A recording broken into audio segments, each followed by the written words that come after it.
I hope everyone is kind of interested in the art of recording music onto whatever medium.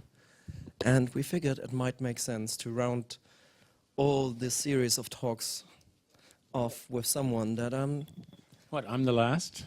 The last word? I get the last word. So to speak, so to speak. Well, and I guess, first of all, please make him feel very welcome. They've already done that. Well, for the record. Now, in this book that we see down there, there's like a really core sentence in there which centers around listening. Why do you reckon is it important to listen for human beings?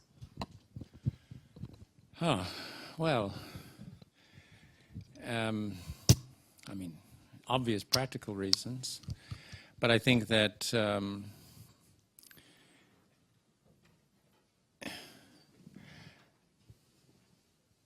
one of the most important things is to practice different ways of listening and to start to listen when you're not on automatic pilot, and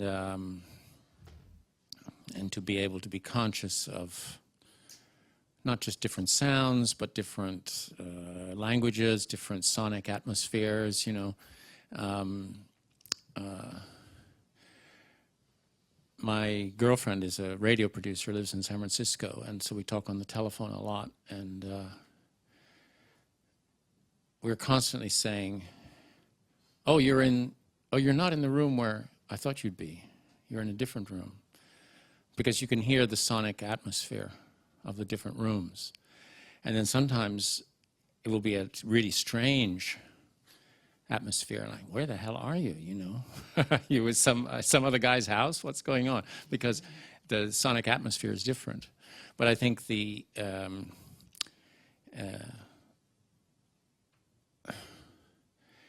one of the things that is this, can I just sail into any direction I like from this? You're totally free. You are Fine. in charge of the...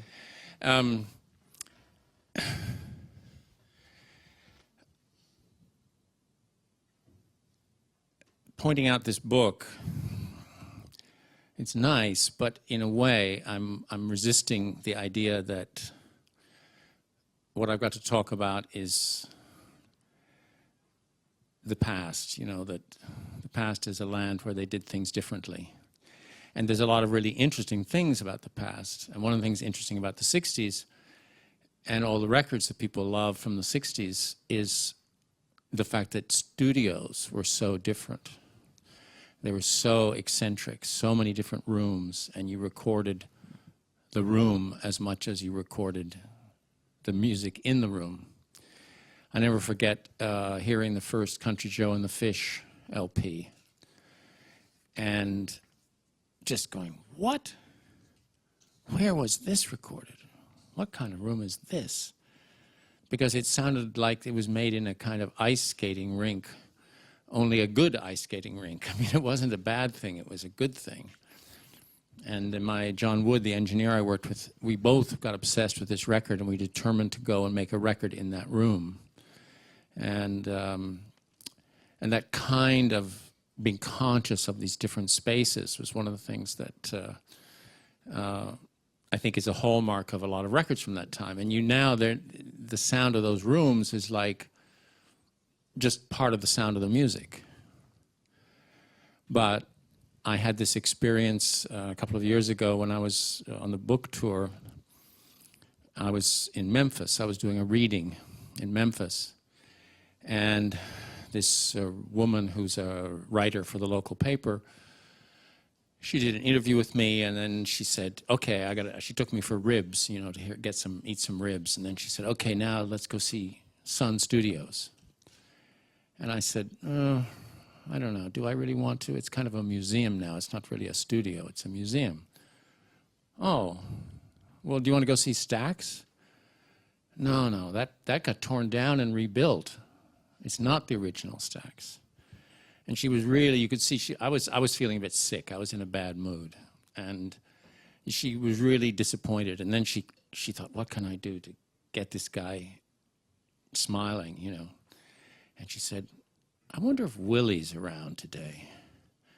And she called Willie Mitchell's son and said, are you guys going to be at the studio? And his son said, yeah, we're going to be over there in about an hour. Can we come by? Yeah, fine. So about an hour later, we went and visited Willie Mitchell's High Record studio, where all the Al Green records were made. And so many other great Memphis soul records were made there.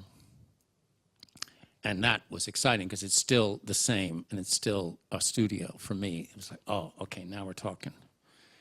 And we went over there, and we went into this room, and everything is still set up the way it was set up. The drum booth is a permanent installation, and the horn mics are all in the place they were when they did those sessions with Al Green, and Al Green's vocal position located under a certain spot, and the ceiling is of different heights, and everything is based on, like, what's the right sweet spot in the room for that instrument. And you go in the control room, it was like, for me, it was like a church, you know, because it was untouched since 1973 or something. And they had a board with no automation. They had a 24-track tape machine. There was no Pro Tools to be seen. And they're still doing sessions all the time. And then we were walking out, and I noticed to one side there was a stairway going up halfway up the wall. And there was, like, painted over where there used to be a door, or maybe there still was, but it was completely unused. There was dust on all the steps. And I said, what's up there?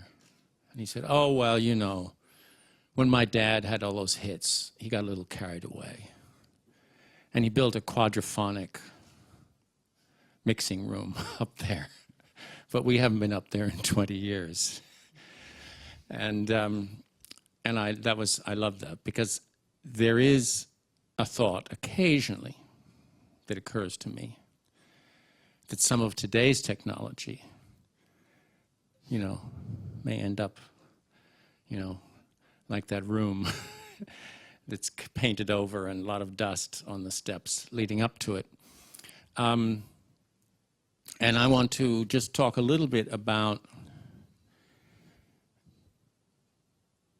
some of the things that are part of my experience of making records, but I don't want to do it like nostalgia, or that was so nice back then and we listened to those records, it's the old-fashioned, because I think there's a possibility, just a possibility, that certain things might be relevant in maybe in ways that you haven't thought about.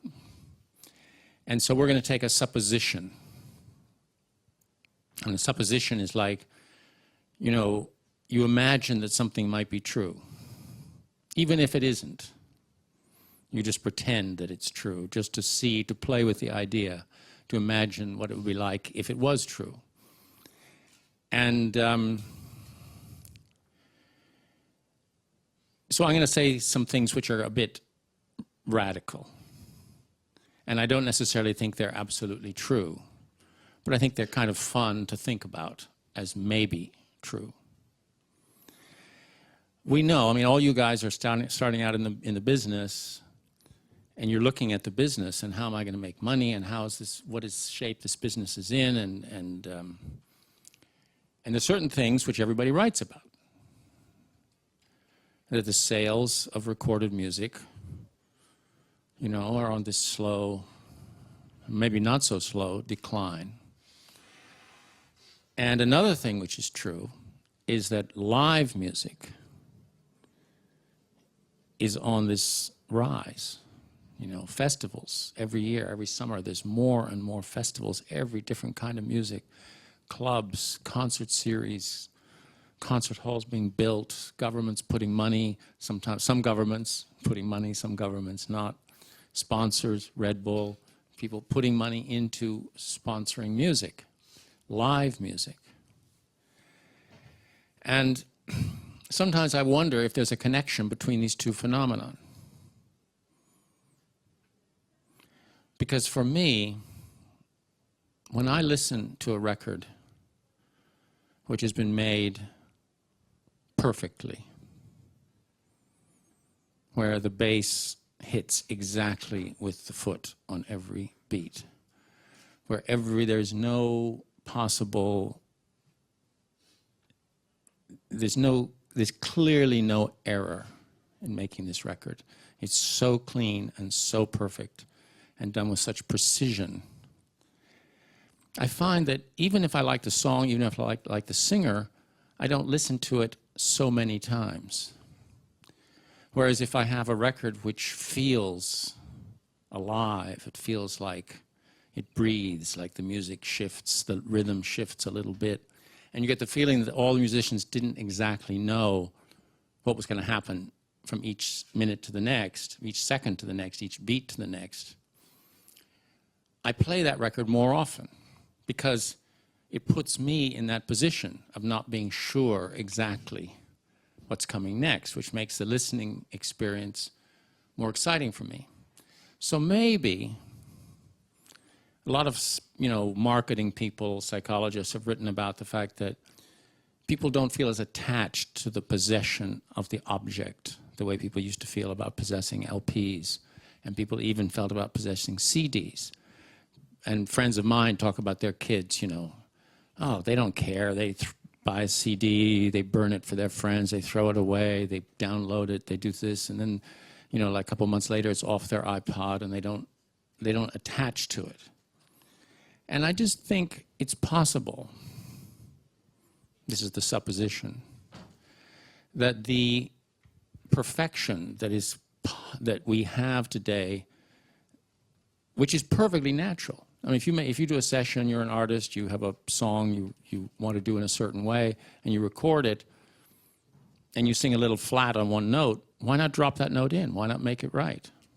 If the guitar player misses a chord, why not go back or take that chord from another take or from another verse, copy it, and drop it perfectly in on your Pro Tools, so everything is just right. It's perfectly natural. It makes absolute sense.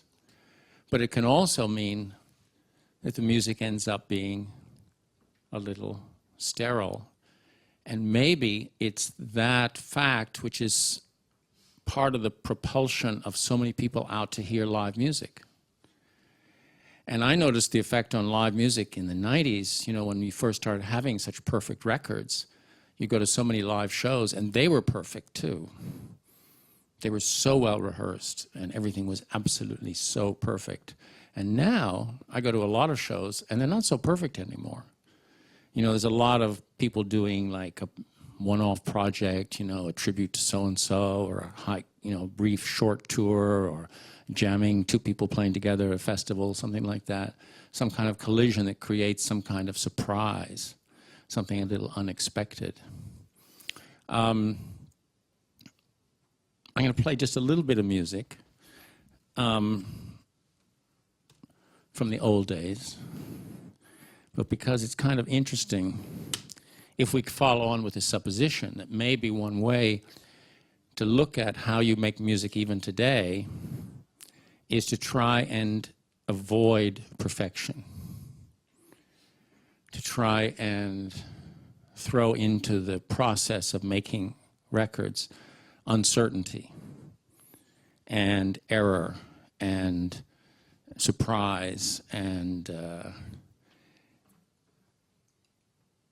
putting yourself in a position where perfection is not actually possible, or change, tweaking something, altering something after the recording is not actually possible anymore. And one of the things that one of the artists that I produce, who I guess most of you probably would be the most familiar with, is Nick Drake. And one of the things people ask me a lot is, oh, how did you get that string sound? That's such a great string sound. Let's just listen to one little track. How does this, which end do we put this in? Where are we going? Oh, there. Oh. Can we go to number 22?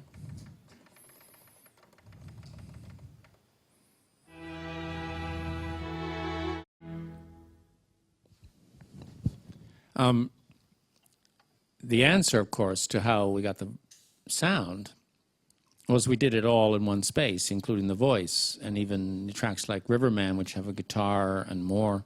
It was like, you know, conductor here, Nick Drake there on a stool with a vocal microphone and a guitar microphone and all the strings like you guys in the front row in one room.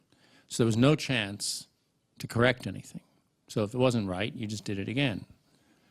And the effect is not just, I'm sure I'm telling you things you probably have been taught this week anyway, but, you know, it's not, you know, the effect of doing things that way is not just on the performance, on the feeling of liveness in the performance, but on that, to create a feeling of 3 dimensions in the sound, because the only way you're going to get 3-dimensional effect in the sound is by having spill between microphones, having the lead violin coming down its microphone and the neighboring microphone and Nick's microphone and the guitar microphone in different degrees. And so it's only by putting everybody in that same space and having a lot of microphones open. And of course, that can be a disaster. You get in a room that isn't conducive, or you put people in the wrong place in that room, and it can sound like shit. But once you find the right spot in the room, and you have an engineer, and you learn, you know, the right microphones and the right position of the microphones, and you have all those microphones open, you get some wonderful sounds. But the other aspect of recording like that is, of course, on performance and on getting things in a performance, and even something that isn't jazz. I mean, jazz obviously needs to be recorded that way, but something that isn't jazz, there's things you can get in performance by doing it live that you will never get by doing it any other way. And there's a track I'd like to play, and this isn't going to be quite so maybe familiar to a lot of you. A group that was very popular back in the 60s, but is no longer that popular. The Incredible String Band, which was basically just 2 guys from Scotland. And there's a track, which is an interesting track to think about now, talking about the 60s, because they recorded this in 1967, as if they were speaking from now. It's track 2 on this. Before we go in there, like, what role does preparation play in this? Preparation. Well, I mean, obviously, on the Nick Drake thing, our arrangement had to be written. But, to be honest, I didn't know what was in that arrangement before we were in the studio with booked session musicians, because there was no way to hear it in those days. You know, Nick had gone over it with the arranger, and he was confident that it was going to be something he liked, and I just had to trust him. I had a funny moment. I've been on a couple of panels, once at South by Southwest and once at some other music event with producers, you know, and all these producers speaking before me about preparation, about pre-production, about rehearsing, about restructuring the song, you know, saying the producer coming in saying, oh, it's a great song, but we need a middle 8, we need this, we need something, you know. And then they got to me at one time at South by Southwest. The moderator of the panel was a lawyer who represents record producers, and, you know, getting $10,000 a track for so-and-so to do, you know, work with different artists. And they were all talking about all these pre-production techniques they had and how they changed the song and they got to be a hit, and et cetera, et cetera, et cetera. And he got to me, and I said, well, actually, I don't think I've ever done any pre-production in my life. To me, the more eccentric the song structure, the more I like it, the more surprising, I mean, I like to hear somebody sing live before I work with them in the studio, and I like to hear the song maybe a few times, but to me, I get nervous if a song is too familiar to the artist or the other musicians. I like first takes. I like people doing things for the first time and trying to record it that way, because sometimes you get something you'll never get when people get too good at it. And so pre-production is not something I'm really ever done. And the guy, the moderator, couldn't shut me up fast enough. He moved on to the next producer and never called on me again. And then I had another panel. I was sitting next to Jim Dickinson, the great producer from Memphis, and the same kind of subject came up, and all these Nashville producers were talking about their pre-production techniques and everything. And Dickinson said, "Oh man," he said, if anybody asked me to produce a group, I say, sure, man, as long as I don't have to hear them play before we go in the studio. Yeah, I guess we can understand that to a degree. But when you talk about all these producers, I mean, if I make an educated guess here, there's like 40 plus producers in this room alone. How did you define yourself as a producer? Can you recall the moment when you thought like, oh, I am a producer now? It didn't work like that. It was much more presumptuous. At age 17, I was, this was in the 50s. This was before there was a lot of books written about, now you go into I have on my shelves, I have tons of books about blues and rhythm and blues, the history of chess records, the history of... Any of them good? Huh? Are any of them good? Oh, yeah, lots of them good. I mean, Peter, what's his name's book on Elvis, it's an unbelievable book. It's an incredible book. There's so much written about the history of this music now. But in the 50s, nothing. There was no books, or almost no books. And I'd read, and I had a divided life, musically.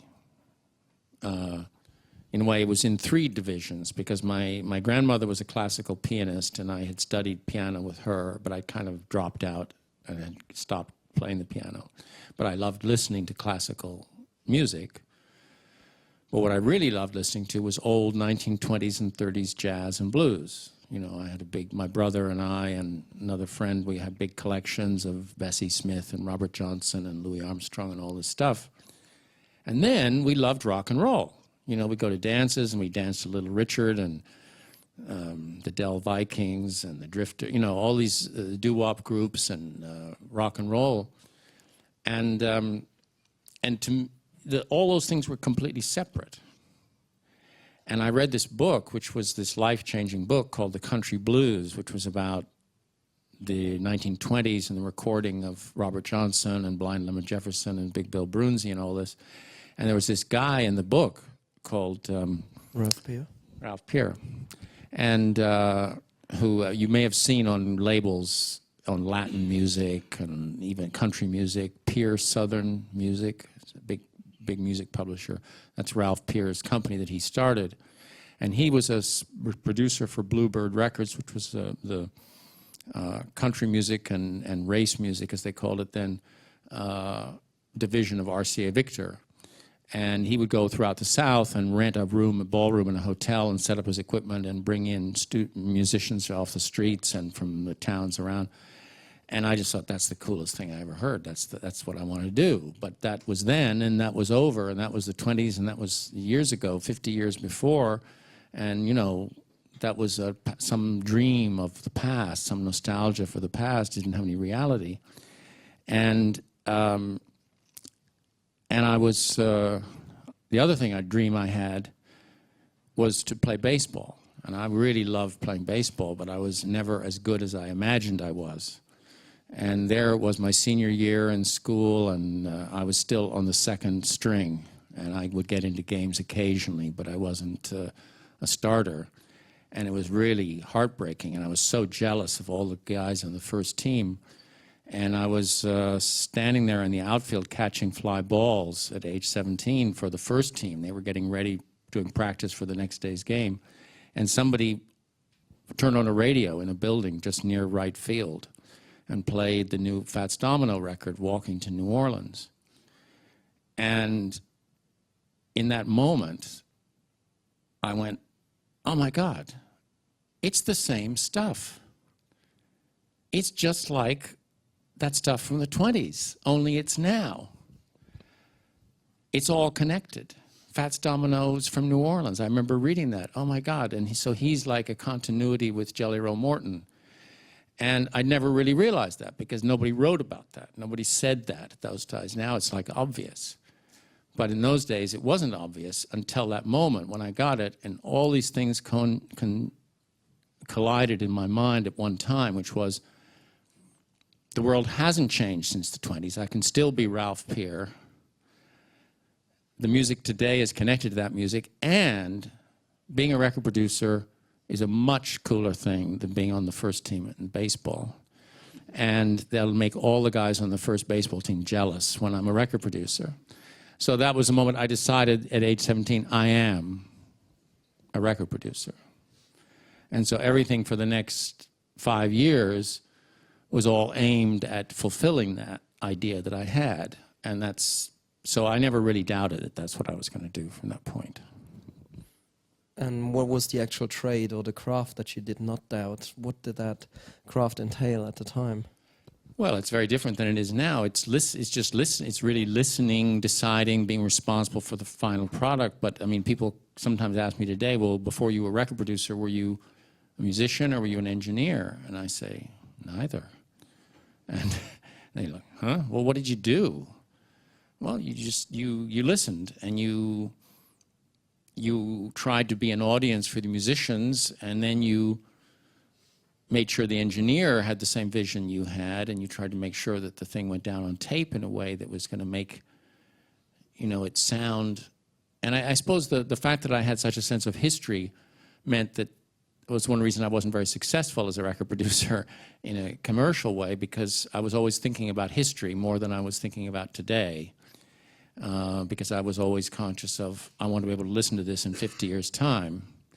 And because I listen to music from the 20s now, in the 60s, and I want the same relationship to exist for records that I'm making. I want, so it's nice that people do listen to records I made in the 60s today, probably more so than people did in the 60s, because, I wasn't always thinking like, with the same commercial instinct that other producers. But most producers were like me in those days. People weren't engineers or musicians who turned into producers. They were people who loved music and thought they were like entrepreneurs. They were promoters. They were people who just said, okay, I see this, I hear this guy, I think that should be on a record. I'm going to find a studio, find a label, find the money, go in, make the record, tell the engineer what to do on the mix, and if necessary, start my own label or my own production company or whatever. It was that kind of a thing. It was not. The business shifted in the late 70s because the business got so successful in the mid 70s. This is the changes between the mid 60s and the mid 70s are unbelievable. I think when Sgt. Pepper came out and the whole world was listening to Sgt. Pepper, you had the feeling that this record was this, and there was no niches. Everybody heard this record. And yet, the sales of that record in its first 12 months of release, I believe, was like 1 million units. And like 8 years later, Carole King, Tapestry, and Neil Young, After the Gold Rush, records like that were selling 8 million copies. And so the growth of the industry, the sort of money that was flooding in to these record companies in the mid-70s was just unbelievable. And people were so competitive that they would give artists more and more and more control. And so the whole job of being a producer changed in that period, because the deals, instead of going to producers who would then sign an artist, or the label would sign the artist and hire a producer, it all changed. It was like the artist got the deal, and the artist then hired a producer as an employee. And that's why I started a label really in the 80s, because I didn't really like the idea of being an employee of artists. I liked the idea better of them being my employees. But not that I was a dictator, but just, you know, I didn't feel right. It wasn't my idea of what a producer was. But that is pretty much what a producer is today. It's hired by the artist. The artist generally, you know, the contract is structured that way so that the artist is responsible for paying the producer. So it's a whole different job, and that's why the artist wants a producer who can facilitate them having their idea down on recorded. It's not the producer's vision, it's the artist's vision, and who can help him get that. It depends on what area of the music business. There's plenty of areas where the producers are more powerful, but it's much more like that than it used to be. When you differentiate to that degree between a producer and an artist, how much of an art do you consider producing to be? I don't think producing is an art. I think it's, I mean, I'm sure, yeah, I mean, there are some producers who write the song, do the arrangement. I mean, you know, it's a craft to me rather than an art. Okay. And how would you differentiate the craft between the art? I mean, that's like an endless philosophical debate, but what's your stance on it? Well, you know, I think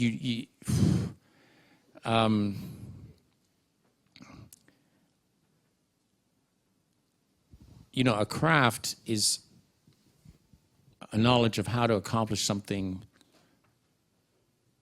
in a reliable way, you know, so that you learn. You go to the marketplace in Marrakesh and you watch somebody beating out these plates, you know, these incredible, beautiful plates. You know, they're hammering and they're doing this thing, and their father did it, and their father before them did it, and they know how to do it in their sleep. And they make something that's absolutely beautiful that you might hang on your wall in London and say, that's a beautiful piece of art. But he's not sitting there looking at this piece of copper and thinking, what am I inspired to do today? You know, I want to express myself onto that piece of copper. No, he's doing something he knows very well how to do. And there's a, you know, huge pleasure in that confidence and that knowledge and having that experience and doing it. But you don't think of yourself like, oh, I'm an artist. That's a little, I mean, I don't know. You know, you can define these things any way you like, but I think most people would think of art as being something an individual does from an inspiration in that moment that is generated from within their spirit and their ideas and their, you know, and I was never that. Which sounds like it's almost important to take a backseat now and then and realize who might have more inspiration in that room and let them do their thing. Oh, that's always what I did as a producer. I always saw my role as a producer was as a facilitator, you know, to find somebody I believed in. I thought they had something, put them in a studio and say, what do you need? And if they need a little bit of nudging in one direction or another, I would do that. But never say, oh, no, you're not doing that. You have to do my vision. I would never do that. But there are producers who make great records by doing that. But that was never my approach. You know, it was always, I mean, I've always thought that, to me, the producer in my vision, and this is the right image for this time of year, because some of you, you're probably too busy to be watching the Winter Olympics now. But if you've ever seen curling, you know that thing where they slide the stone along the ice? And there are these people that are really important in the team with brooms. And they go ahead of the stone and they sweep the ice like to one side or the other. And it helps the stone drift a little bit because it's going to a certain place, and they can say, oh no, it's going to be just a little outside the circle or just not close enough to gain a point.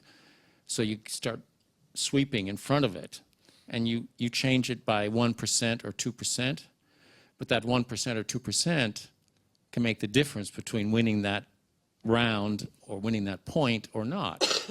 And I see the producer as the guy with the broom.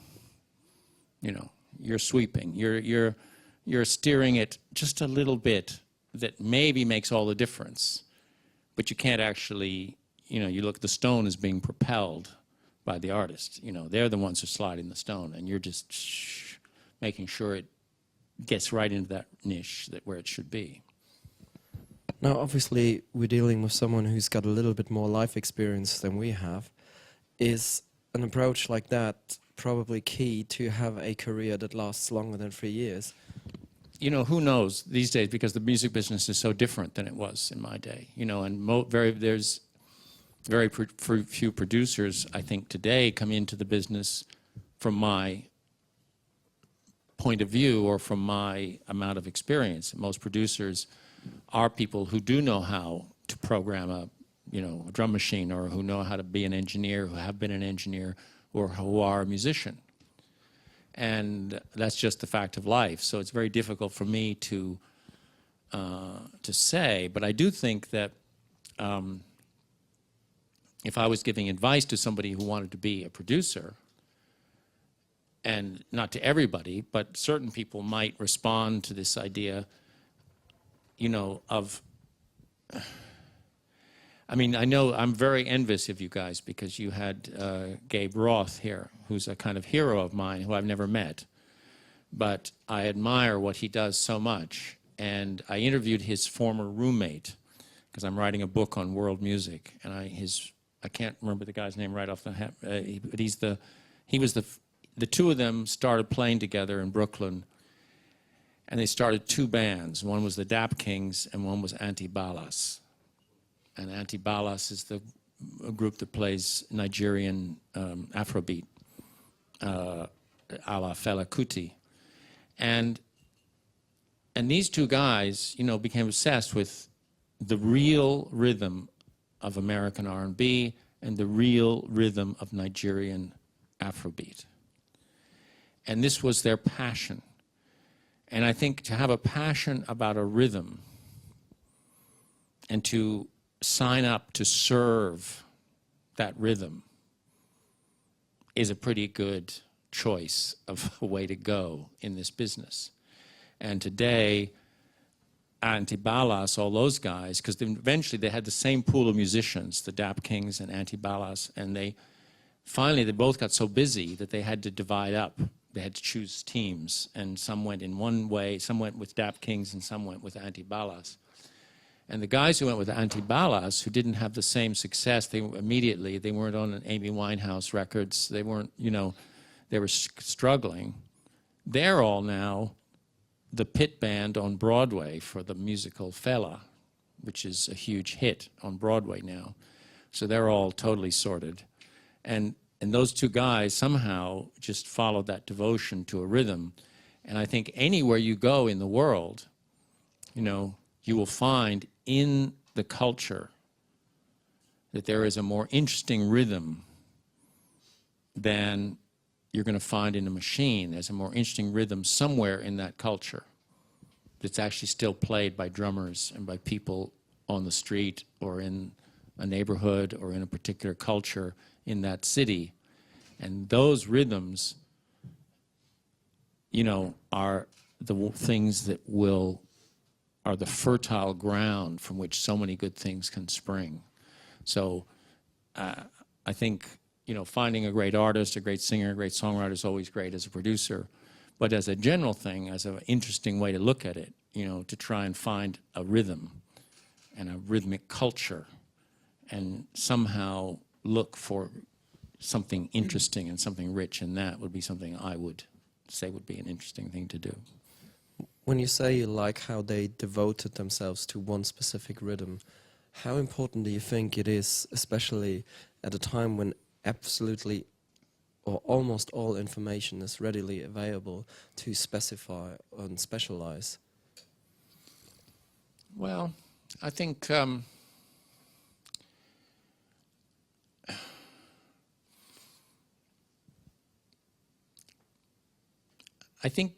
generalizations, or a generalist, somebody who knows a lot about about a lot of different things, things can get a little too diluted. I think that some of the greatest advances and the really groundbreaking records or the groundbreaking things in any field are done by obsessives, people who are narrow-minded, people who are not open to everything, who have particular narrow obsessions, are the people who come up with the most interesting new things. When you look through the catalog of your favorite records, do you think there's a majority for the people where that holds true? Sure. Oh yeah, I would say so. I mean, I don't, you know, to me, that's always, rhythm is even though I'm frustrated by the fact that I haven't made a lot of records which are well known for their rhythm particularly, but that was always, in a way, the most important thing for me. And one of the things, you know, this is my, not everybody here is so interested in world music, but I mean, one of the things that I talk about a lot in that context at the WOMEX conferences and things like that is a lot of people are viewing fusions as a way of, you know, you take a machine beat and you put something exotic over it, an instrument, a voice, a melody, something from a foreign culture, or two cultures, and put them together over a beat, which is a kind of, you know, a beat that comes somewhere in this mid-Atlantic world between America and England, and then you put the exotic stuff over on top of it. But in fact, the most successful things, the most successful records in world music have all been the opposite, have all been pure beats from one particular culture. Buena Vista Social Club, the Ladysmith Black Mambazo, Cesaria Evora, you know, this Orfella, you know. I mean, I love the story. There's, I mean, although I deeply admire Damon Albarn and what he's doing with Africa Express and bringing, you know, Franz Ferdinand or whoever into jam sessions with African musicians, and doing it in Liverpool and doing it in London and doing it, taking a bunch of white rock and rollers to Bamako and sitting around and jamming, and in Kinshasa and things like this, and getting these cross-cultural connections. I still love the story about what happened when they went to Lagos for Fela's birthday, and they went to the shrine, which is where Fela Kuti, you know, played, and they had Baba Mal or somebody singing with a white rock and roll drummer playing European beat with an African song being sung over it, and the crowd in the shrine started throwing rocks. And he said, "This is the shrine. You play Afrobeat here." And Tony Allen, luckily, was with the group, was with the team. He was Fela's drummer, and he immediately kicked the white guy off the drum kit and said, "I better take over here." And so whatever happened for the rest of the evening was all Tony Allen on drums and all Afrobeat, and the crowd loved it. But, you know, beats are important. And anyway. Yeah, I was just lingering with the thought whether someone should have done that in certain Damon Albarn situations, in other cases maybe, but yeah. No, but do you think it's a lot harder to obsess that specifically now? Because, I mean, when you think of like you and how you started, obviously that was out of the obsession of being a fan, and really just because you were not killed with the over availability of new stimuli. Yeah, I mean, it's certainly true. The over availability of stuff changes the game a lot.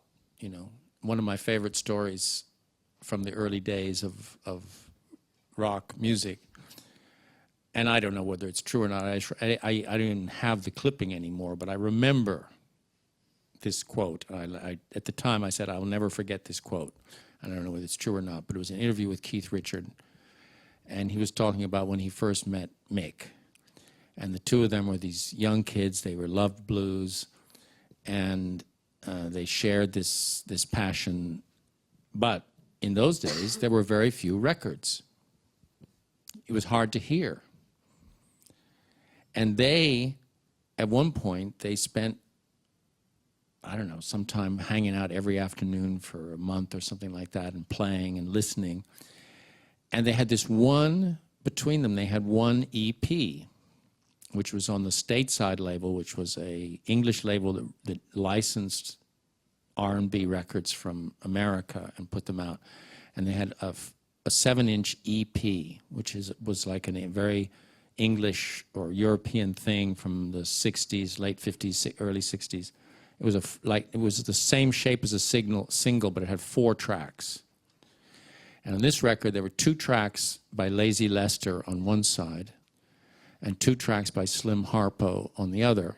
And they were licensed from this label in Nashville called Excello, which was a blues label out of Nashville. And they had a particular sound that was very laid back. It wasn't like aggressive blues. It wasn't like Chicago blues. It wasn't like Mississippi blues. It was this particular kind of way holding back on the backbeat and a lot of harmonica and a lot of drawling kind of vocals. There's a certain sound that is that Excello sound. And that's what they had to listen to. They didn't have an iPod with 700 blues tracks. They had 4. And they listened to these for a long time. And if you analyze the Stones' sound, it really is a kind of South London take on Excello. And they played that thing till it was so worn they couldn't even listen to it anymore. And I think the narrowness of what that was available to them helped give them a very distinctive sound. And the Rolling Stones sound is very derivative of Excello and those 4 tracks. And I think that if they hadn't had that experience of being locked in a room with just 4 tracks to listen to, the Stones might not have sounded as distinctive and as particular as they did, and might not have had the huge success. So I think it is more difficult. People have so much information today, and you know, and too much information can be diluting of the intensity of people's musical experience and musical taste. But, you know, an obsessive is an obsessive, and an obsessive will find a particular narrow niche and follow it, and God bless them. Now, this intensity is something that probably struck me most when I first found out about people like yourself or Ralph Peer generations before that. Are you familiar with a phenomenon called beat digging? Beat digging, like people that go out from, I mean, it's almost history now. Beat digging? You said beat digging, no. It's almost like history now too. It's like people that went to record fairs and just made sure they found records that have been forgotten. And, you know, like, I don't know, like, for example, the Incredible String Band I stumbled upon because, like, oh, looks great. There could be some great string sounds on it in a bargain bin. Took it home and, ooh, surprise. Yeah. But, you know, people that would just go and try to find for something that's been forgotten and unearth these hidden gems. And in the same way, you guys, even with another 2 or 3 decades apart, had like a very similar obsession of like finding and unearthing things that are almost history, but still reek of an intensity that's very meaningful to someone at the height of their life now. I guess we didn't, you know, yeah, we were obsessed with old 78s and 20s and 30s music, but we always felt it was connected I mean, well, at first I didn't, and then once I had that revelation that it was connected, then the connections were clear. And the best expression of this, the best explanation of this is in Bob Dylan's book, Chronicles, where he talks about the way he fell in love with ancient songs, you know, songs from 50 years ago, from 20, 30 years ago, this way of speaking, this way of singing, this kind of delivery that people had, and that was what formed him. And, you know, and there was a whole generation of people like that, Jerry Garcia and, you know, Mick Jagger, and I mean, all these people who were obsessed with older recordings and then brought that energy into what they did with all their hormones at age 19. You know, it's a phenomenon that I'm sure keeps repeating. You know, and there's the you know, what Vampire Weekend. They're starting to go out and look at, you know, soukous and you know, African beats and African music and be influenced by that. And you know, I think that's a inevitable process. Everybody's going to keep searching for cool things, and it just, I would say the most successful things are the things that don't get diluted too much. Where do you draw the line? When does history as a musician or as a producer become a burden, and when is it something that elevates you? I don't know how to answer that question. I think. Why should we care about music that's been done before us? Well, I think that the richest things always have a sense of history. I think that one of the things that is interesting, I think, today is that people are beginning to rediscover a little sense of history. There was a long time, because when I was young and, hanging out in Greenwich Village or London or wherever, with young musicians, everybody felt deeply connected to the past. It's like, oh, did you hear this record by Woody Guthrie? Did you hear this record by Leadbelly? Did you hear this record by Jeannie Robertson, the Scottish folk singer? Did you hear this record by Louis Jordan? Did you hear this record by, this jazz group, by Charlie Mingus, whatever. Whether it was 10 years ago or 5 years ago or 50 years ago. Everybody was conscious all the time of the past. And, but I think there's also a that, it gets to be a very big subject, this relationship to the past. But I think that there are a lot of cultures, there are moments in cultures where everybody wants to reject the past, where the past is kind of backward and shameful. And the thing you want is to have the most shiny new thing possible. And that's a perfectly reasonable feeling to have as well. But I think eventually the cycle comes around and people say, wait a minute, we need something with more depth and with more culture and with more history, more rooted in something. Because those beats and those traditions are there for a reason, and to me, the cities that inspire me, I've had the fortune to travel around a lot, and be in places like Salvador in Brazil and New Orleans and Havana. And those places, you have guys who are so modern. They have machines, they program beats, they make hip-hop tracks. They are totally on the edge and conscious of everything that's happening yesterday, the day before yesterday, in LA, New York, London, whatever. And they go out on the weekends with their drum and they play, in a rumba in Havana, or they play in a second line. I was following a second line band parade in New Orleans, which is this ancient street tradition, in New Orleans, with people, brass bands and people dancing behind them, marching through the poor neighborhoods in New Orleans. And I was so angry. There was this SUV pulled up on the side street right past where the band was, and it was this thump, thump, thump. You could hear the bass speakers in this thing pumping out this machine rhythm, and it was so loud, and it was almost drowning out the band that was marching by. And I was, oh, fuck, And they turned the key off, and the bass stopped, and these two guys, with bandanas and overalls and, a lot of gold jewelry, got out, and they went around to the back of the SUV. They opened it up, they got out their trombone and their saxophone, and they joined in with the band.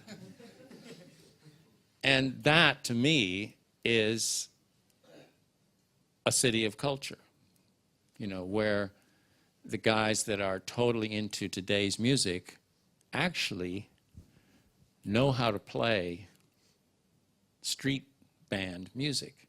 And you see the same thing in Salvador, and you see the same thing in Havana, and you see the same thing in a lot of places. But you also have a lot of cultures where that door is closed. I've heard, I don't know these places very well, but I know that in Abidjan, in Ivory Coast, and in Accra, in Ghana, there's a real hostility among young people towards tradition. Real resentment of tradition because it represents something that didn't deliver, And so they hate, there's a lot of hostility between generations and between new type of music and old type of music, and the feeling there has to be a divide. And to me, I vote for, the Brazilian model, the Cuban model, the Louisiana model, where that divide doesn't exist. Now, not everyone is so lucky and is in a band in Louisiana where I heard one of the most fantastic versions of an R. Kelly song ever, because they would play like traditionals right next to like a modern R&B song, but all with the same band, go on marching, and it just becomes one, and the continuity is very obvious.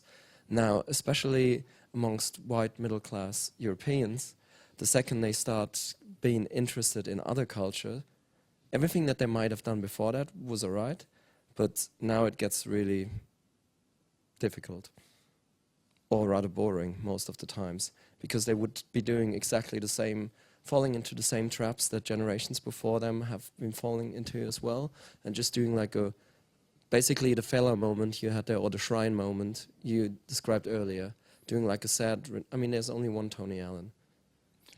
Well, you know, there's only one Tony Allen, but I think the drummer, I can't remember his name, but the drummer for Antibalas learned a lot from Tony Allen and plays Afrobeat. And, you know, maybe it's not going to be the same as Tony Allen's Afrobeat, but it's, you know, they build up a huge following among the jam band crowd, you know, in America, Antibalas, and now they're on Broadway.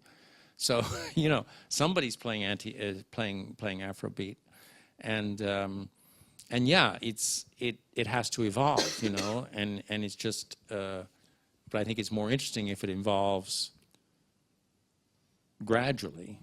You know, if somebody who learned from Tony Allen starts playing and finds out a new way to do something that's maybe influenced by electronic beats or influenced by rock and roll or influenced by, you know, jazz or whatever, and takes it in a slightly different direction, but keeps that feeling there, keeps that tradition at the heart of it. That's, you know, again, that's an idealistic vision of how things evolve. We went off on a little tangent here, but is there still reason to play the Incredible String Band now? Or should we go I don't to know how we're doing for time. We're totally fine. I'd, you know, just for fun, I think a lot of you guys probably think, oh my God, the Incredible String, we're really gonna, who the hell are they, or are we really gonna be forced to listen to the Incredible String Band? Yes is the answer. Because this track is just, I love this track. It's called Back in the 1960s, and it's from a preceptor, you know, written as if they were writing in 2010 about the 1960s, but it's recorded in 1967.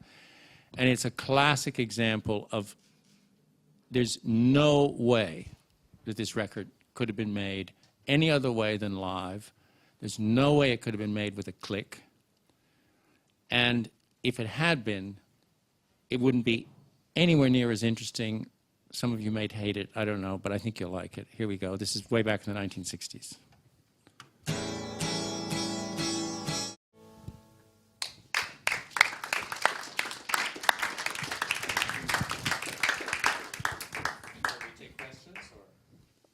I guess so. I might have like 2 or 3 before that. Yeah, you go ahead. You're the boss. You get to ask the questions. No, I'm happy for everyone to join in, so just make yourself known. But on that note, because there's like a rather nice little video of the Incredible String Band that's available on DVD, and with like loads of interludes and stuff. Really? Oh, I didn't know that. It's like, I could show you later maybe. Okay, but good. It's like, I mean, obviously you might know a lot of the footage, and it's a lot of, it gets more interesting the more mundane it gets. Like when you just see like everyday life and like go and buy a guitar and that kind of stuff. And when he talks about, young people talk slower, it's really interesting how refined everyone speaks. And there's like rarely a, you know what I'm saying, raw blood, and all these kind of things. It's just like proper speak, actually. And obviously speaking has a lot to do with listening again, because that's how we pick it up and so on. And do you feel that a different command of the language does have its effects on the way we do music? Sure.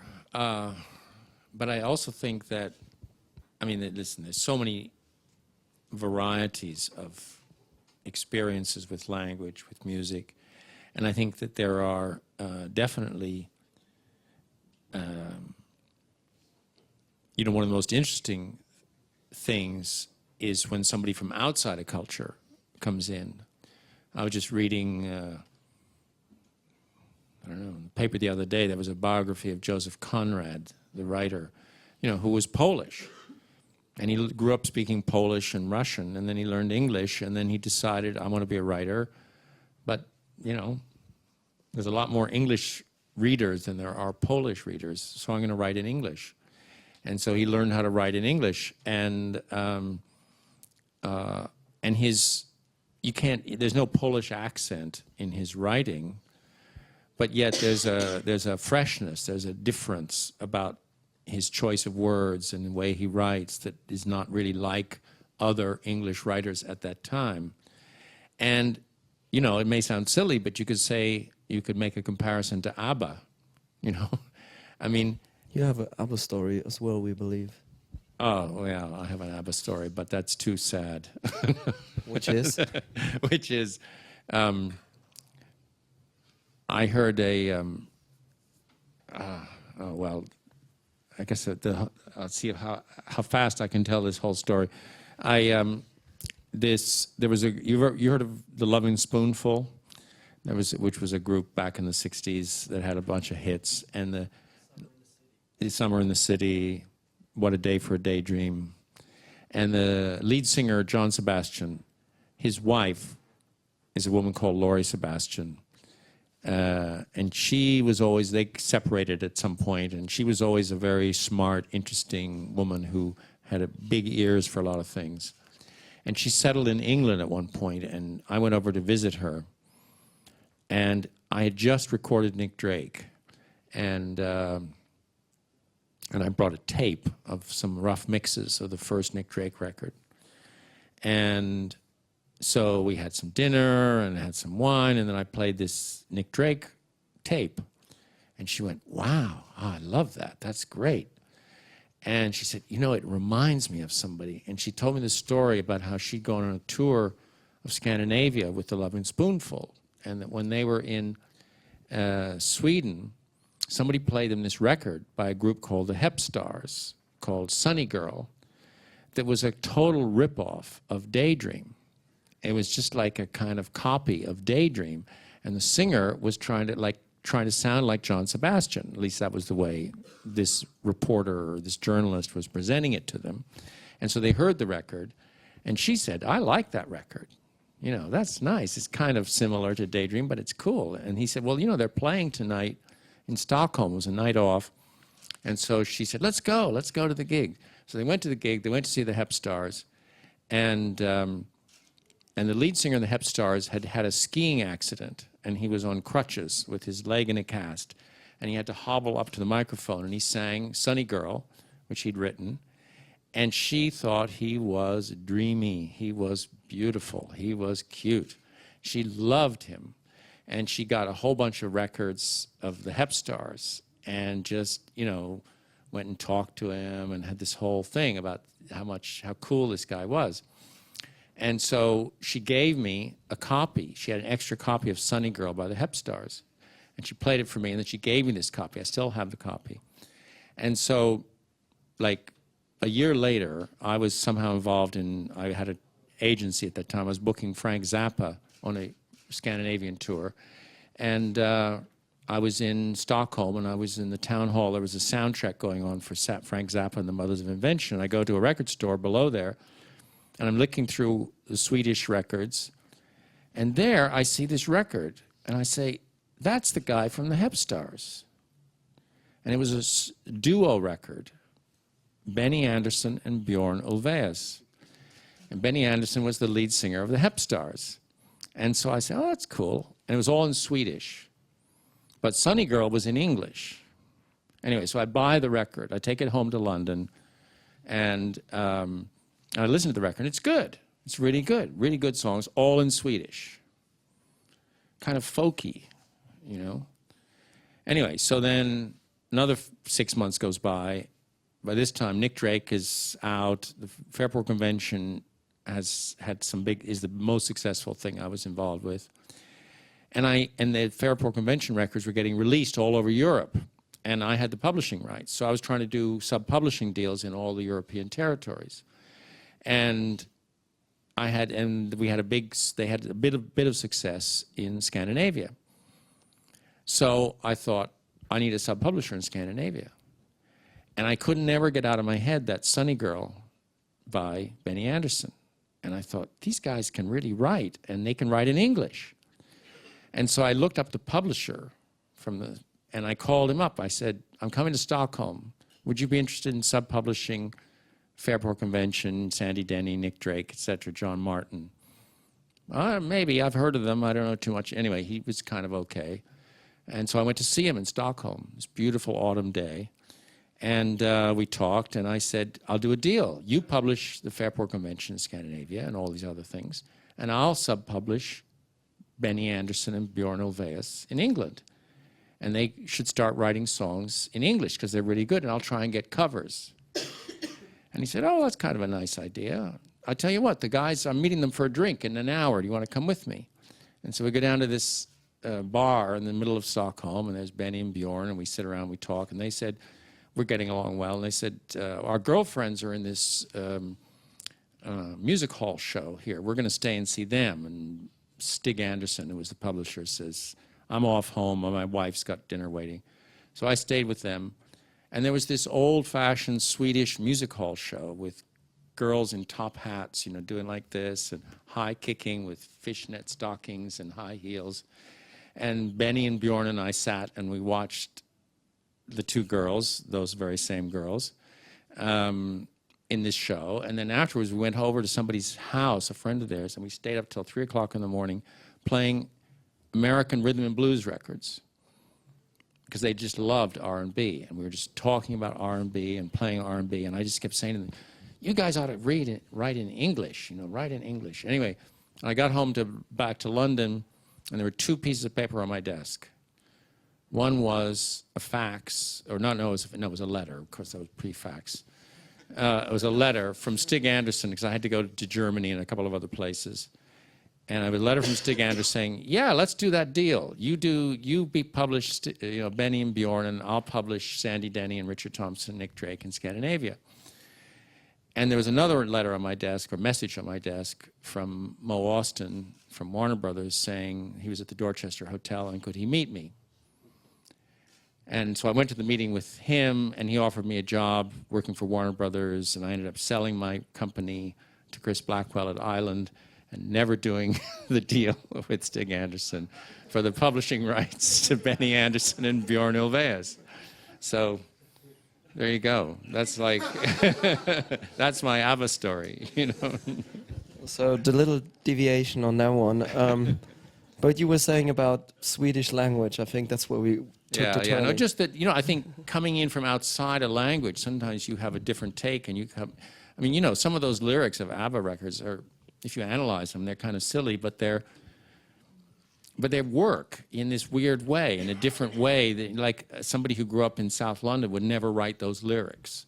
Somebody who grew up in Chicago would never write those lyrics. And it's the freshness and the kind of surprise of some of those combinations of words that helps make them. And the other interesting thing, talking about roots and people with tradition, it's not just people playing drums in Salvador de Bahia and Brazil and Havana. Benny Andersson is an accomplished Swedish folk accordionist, and he produces Swedish folk records and plays at Swedish folk festivals with Polska bands, you know, like 6 violins, you know, all playing Polska. And he loves that stuff, and you can hear it. If you listen a lot to Swedish traditional music, you hear those melodies in ABBA. You know, ABBA's melodies are very rooted in Swedish culture. And if you know, they don't, it's not obvious, it's not like they're overtly folky, of course, but there's something about those chord changes, about the way that the melodies move. You listen to a bunch of Swedish folk music and you'll hear echoes of all those types of melodies in ABBA. So, you know, that goes back to that question of roots, you know, it's all, you can't escape roots. They're always there, and if you make peace with them and you get enthusiastic about them, good things can often happen. Yeah, I guess this make peace with them can't be overstressed at all, because obviously we now have the possibility to, for example, listen to the master tapes of, let's say, Brian Wilson's sessions, and all of a sudden you realize, oh my gosh, there's like a heck lot of klezmer in there, which you would not realize when you hear your parents play it on the radio, not necessarily at least. But at the same time, this making peace with your roots, like if you, let's say, a German writer, there's like all this heritage, and you always think like, oh my gosh, it's like if the next sentence is not as good as like a Thomas Mann novel, it's not going to worth it. I need to burn the paper and hang myself. And I guess like, but you were talking about like, I want this record to be there for the next 4 or 5 decades at least, and people should be able, you know, to give it a certain timeless quality. That can be a lot of a burden as well, right? I don't know. I never saw it as a burden. I just saw it as a challenge, and I always, you know, sometimes. I mean, generally, I never argued much with the right artists. If they wanted something, I said, okay, let's figure out the best way to get that. And I might try and talk them out of it or steer them a little bit one way or the other. The only time I put my foot down was when, you know, a guitar player would say, let's put it out of phase and pan it right across from right to left, you know. And I say, no, we're not going to do that. We're just not going to do that, because 2 years from now, that's going to sound really lame.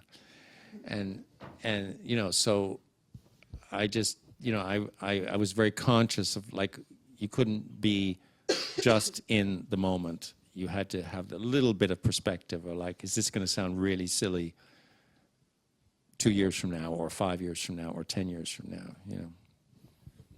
Now, talking of moments and speaking of challenges, I don't want to bore you with like having to go over the same stories that you might have told 8 million times before, but you were in a lucky position to be in certain spots at a very specific point in time.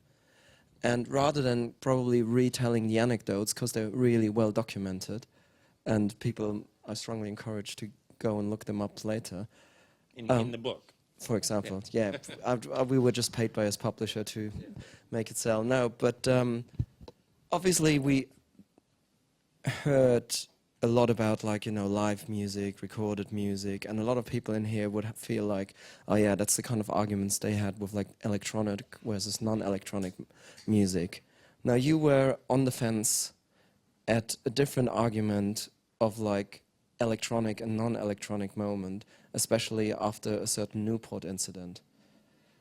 Is there any chance you could have like the Cliff's Note versions of that, and probably even more important, the outcome and what we could learn of that? Yeah. I mean, he's talking about the night Bob Dylan went electric at Newport, 1965, and I was the production manager at Newport Folk Festival. So, and it was, you know, it's been written about a lot. I've got a whole chapter about it in the book. Everybody agrees that it had a big effect, that there was something about that moment that changed things. And I think that it's definitely true that one thing to keep in mind is the word rock as a description of a kind of music didn't exist then. There was pop music, there was rock and roll. Rock wasn't a term. Maybe a few people used it, but it wasn't widely acknowledged as a term. And I would say that that night was the beginning of what we now call rock. And that because before that, the English groups were playing what they considered pop or blues, rhythm and blues. And there was a kind of assumption behind even a group as rebellious as the Stones, you know, that they went on top of the pops. They sang about love. They sang about sex and girls, and they pranced around the stage in a sexy way, and they dressed up in a way that was designed to maybe subvert the pop music conventions, but they were always referring to pop music, and they were playing the pop music game, even though Andrew Oldham would be very proud to say that he was undermining the pop music game, and he was making fun of it, and he was exploiting it, but he was in that game, even if it was a kind of reverse image of the game. When Dylan goes out on stage wearing blue jeans and playing a kind of rhythm and blues, folk mixed with rhythm and blues, very loud, and the songs have nothing to do with the subject matter of pop music. Maggie's Farm. You know, takes a lot to laugh, it takes a train to cry. These are not pop songs, no matter how you look at them. And the Beatles have talked a lot about how liberating hearing those records that Dylan made starting in 1965 was for them, and even more liberating when he came to London and gave them a joint and then gave them some acid and whatever, you know. I mean, a lot of things changed starting from that point in terms of the subject matter, in terms of the whole stance of an artist, like what is a group? What are you doing up there? You know, before that, it was like the folk world was singing about politics, singing about personal epiphanies, singing about something very private, or singing about something very philosophical, or something, you know. That was the folk world. The pop world was singing boy meets girl in whatever form that took. And they were dressing in a certain way and presenting themselves in a certain way and playing a certain game. And that night, Dylan took over in a way. He kind of captured the energy of pop and rock and roll for this aesthetic that he had been developing along with a lot of other people out in this wilderness of folk music, in which you constantly are listening to old blues, you're listening to old country records, you're listening to Woody Guthrie, you're listening to this kind of thing, and you have a whole different idea of what music is for. Music is for something else. Music is about changing society or changing a consciousness or changing just the way that the people relate to each other. And so it's in a way much more revolutionary even than what the Stones were doing or what The Who was doing. And I think that night, you know, it shocked the folk establishment, because for them, Dylan was the new Woody Guthrie. He was the guy that was making politics popular. And all of a sudden he's writing these songs. What the hell are they about? Mr. Tambourine Man, what's that about? You know, that's not about revolution. That's not about, you know, politics. That's not protesting the war. It's not protesting racism. It's, who knows what the hell it's about? And they were shocked, and they were terrified that they were losing this great momentum that he had given them in the early 60s.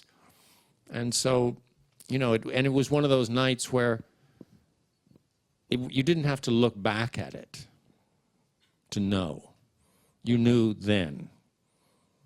The generations were at war with each other. Backstage, there was two sides. All the older singers were on one side, all the younger singers were on another, and they were glaring at each other and not speaking. It represented something hugely divisive, and therefore, you know, had a fantastic energy, you know, and I was very much on the side of the young guys, you know, and loved it, you know, loved what he was doing.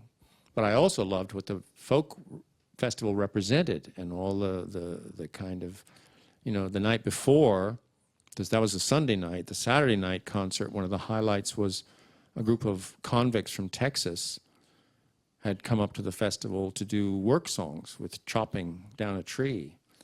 And we realized we couldn't have a tree on stage, and we were trying to figure out what are they going to chop, because you can't just have a log this way, because there are 4 guys doing cross-cutting, like 4 positions around a circle. And Pete Seeger, you know, went with their guard and the ethnomusicologists from Texas who brought them.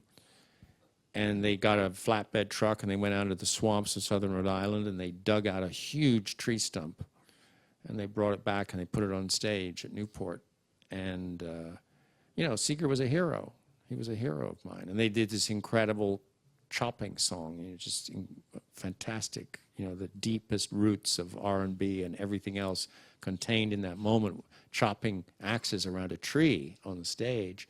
And Pete Seeger was the one who had organized all of that, and it's that spirit that had fueled Dylan, that he'd been listening to field recordings that Alan Lomax made, and his inspirations came from that.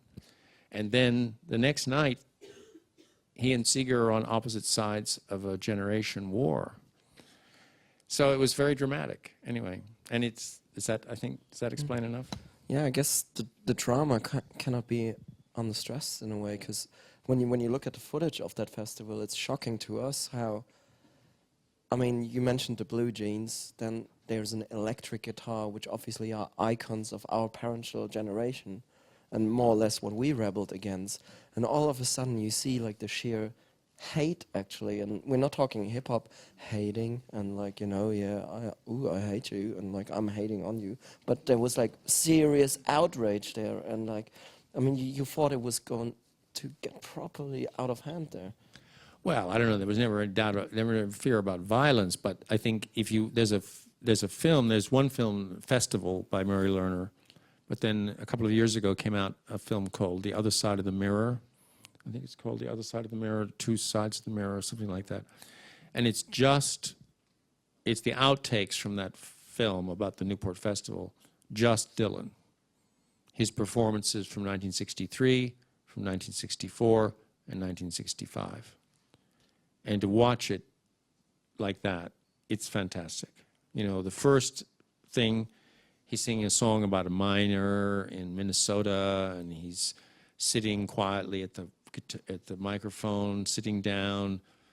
Behind him are all these dignified Appalachian guys, and Pete Seeger, and Gene Ritchie, and people, and it's beautiful, And then the next year, he's then you see this scene where, I think it's 64, where Pete Seeger comes out and introduces him as the voice of a generation. And then Pete Seeger sits down on the stage, and Dylan comes out, and he's got a whole different look now. He's kind of much more confident, much more of an attitude. And he sings Mr. Tambourine Man. It's the first time that he'd ever sung it, I think. And the camera is close up on Dylan's face, guitar, microphone, etc. And at the first chorus, or after the first chorus, in the second verse, the camera pulls back. And there you see, off to one side, you see Pete Seeger sitting on stage behind him going, like, what the fuck? Is this about?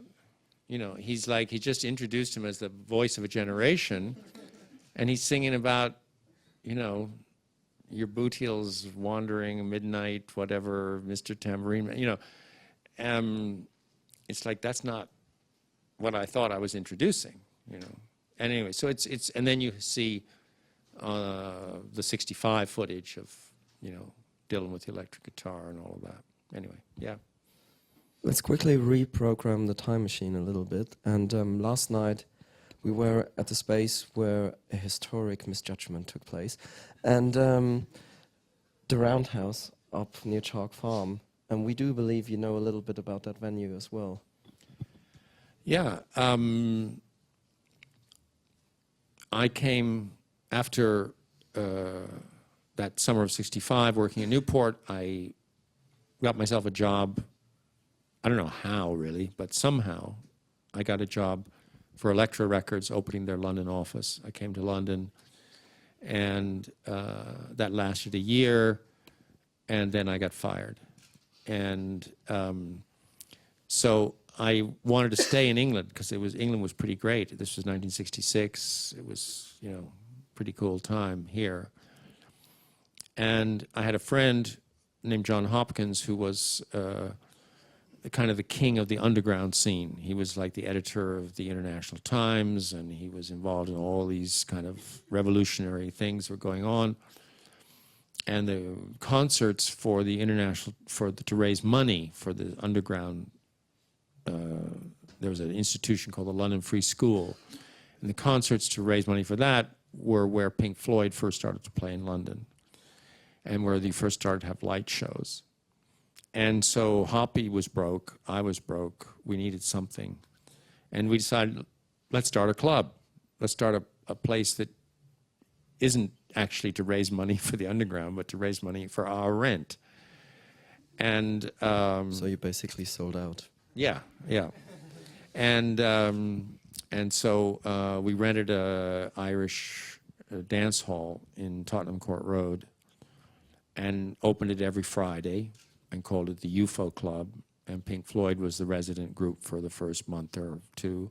And then Soft Machine played, and Arthur Brown, and all these different bands. And then eventually it got too big, and the police got too interested.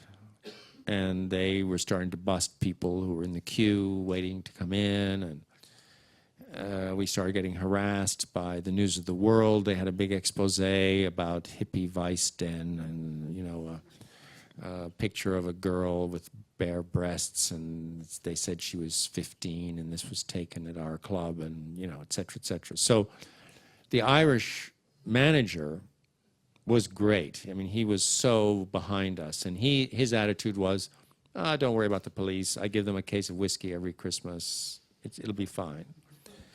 And but after the News of the World, it was like, uh-oh. Because the News of the World, every policeman in England, I mean, that's the nickname of this newspaper is the News of the Screws. And because every policeman has it for his Sunday paper. And so the local police would be shamed with their colleagues to be allowing this kind of thing to go on just beside them. And because we were only about half a block from the police station. And so he called me up on a Sunday and he said, I can't let you have the club again on Friday. And we had Eric Burden booked. This was when Eric Burden had decided that he'd gone to San Francisco and he'd taken acid, and everything had changed. He wasn't singing House of the Rising Sun anymore. He was singing all kinds of different things, and he wanted to play at the psychedelic venues. So his agent called us up and said, can we play at UFO? I said, sure, Eric Burden, great, you know. And we had him booked, and we didn't have any place to play. And so that week, I went and negotiated with the Roundhouse, which was at the time being developed as a culture center, to bring culture to the working classes, like theater. That was the idea. But they'd never really got enough money, so it was still just a big empty space. And so by Friday night, we had people standing outside the Irish club with little leaflets and a map saying, it's moved, it's not here, it's up in Camden Town.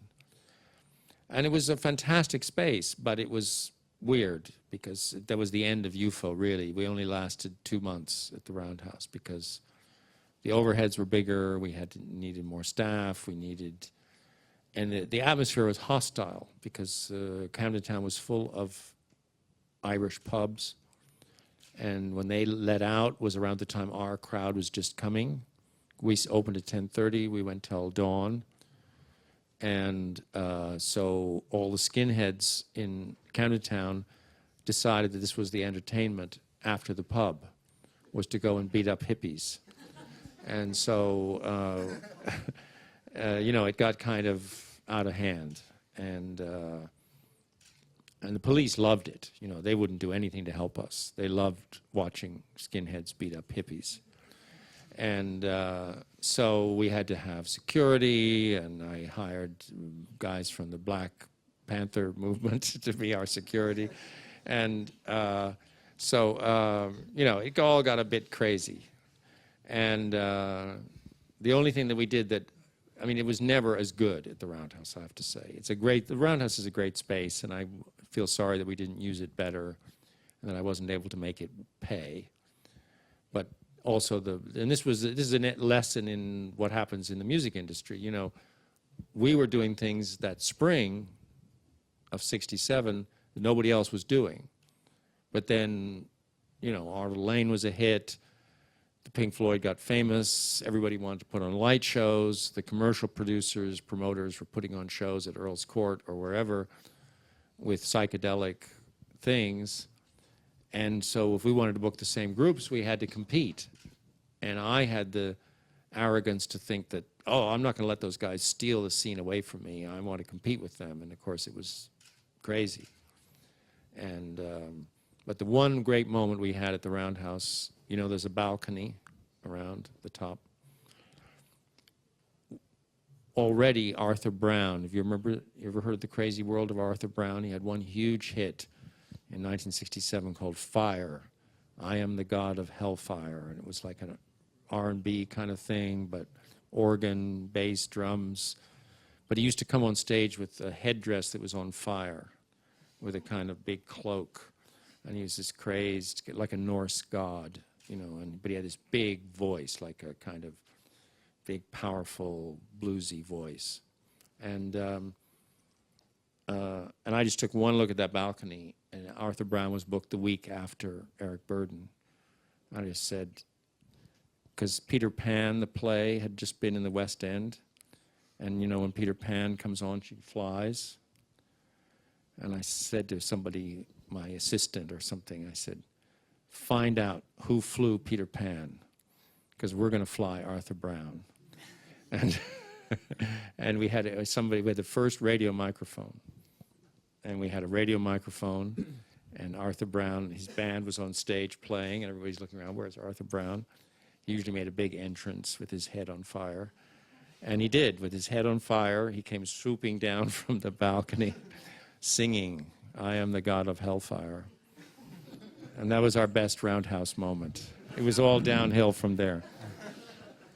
The very same song, which got sampled in like 91, 92, if I'm not mistaken, by The Prodigy, who obviously took a little more than note of Arthur Brown's appearance, and like they more or less styled their hair accordingly. And yeah, so when that whole movement came around, did you see any sort of connections there? Because unfortunately, I'm going to embarrass myself here by saying I never knew that The Prodigy did that.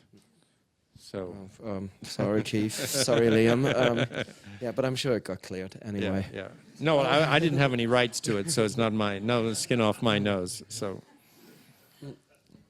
I did see the odd light bulb appearing over people's head here earlier when you said like, yeah, and we had light shows. Are you trying to say beforehand there wasn't light shows at events? No, I mean they had spotlights, you know, but in a way the thing that happened was, I think there were two things that coincided in summer of '66. Pink Floyd were, there was an artist who was making a film using he made art through refracted glass, I think. And I think he'd actually made the film sort of using this colored glass to shine onto the film, and somehow, anyway, it was an abstract piece of film. But he asked the Pink Floyd, somebody recommended them to him. Would you guys do the score for this film? It was like a 15-minute film or something. And they said, sure, they needed the money. And so after some discussion, I think Syd Barrett had the idea, well, let's just improvise it when you project, you show the film, let's set up the microphones, project the film onto us, and it'll inspire us and we'll improvise. And it worked. And so they they kind of liked the feeling of playing with all these colored lights, you know. So then when they started at gigs, they found somebody who had been working independently on an art project that involved heating up oil-based color that you put between two pieces of glass, and you'd heat the heat of the glass would make the colors move around, and they would be projected like by one of those projections where you have a flat surface here and it gets projected there. And so they started doing that, and then Soft Machine got together with Mark, I'm getting senile, I can't remember, but a very well-known artist who was playing with light and everything, and so they started having him.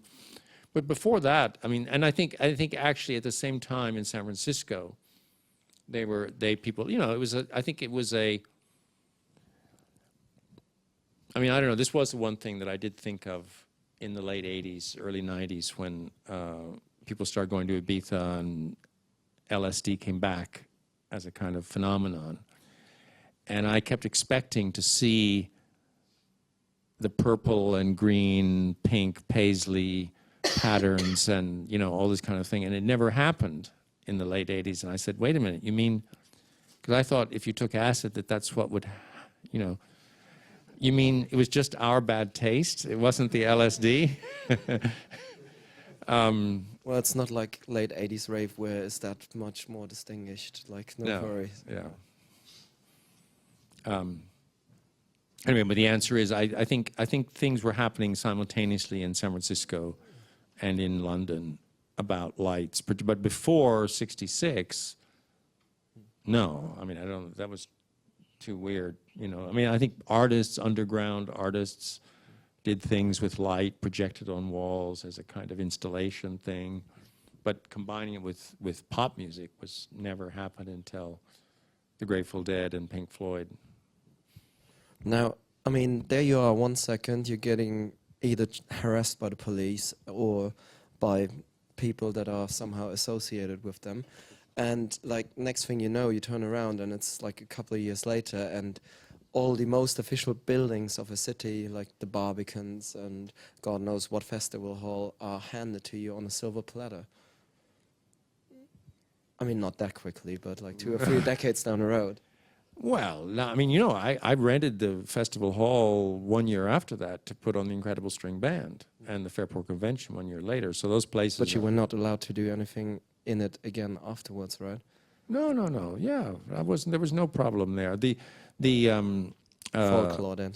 No. There was a lot of controversy because Pink Floyd did a show in the Queen Elizabeth Hall.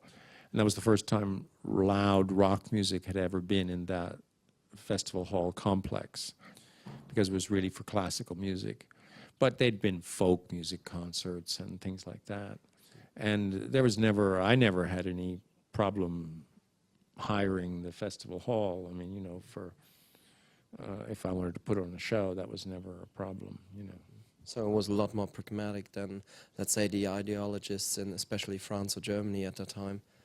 Yeah, I think it was Britain has always been pretty proud of its pop music.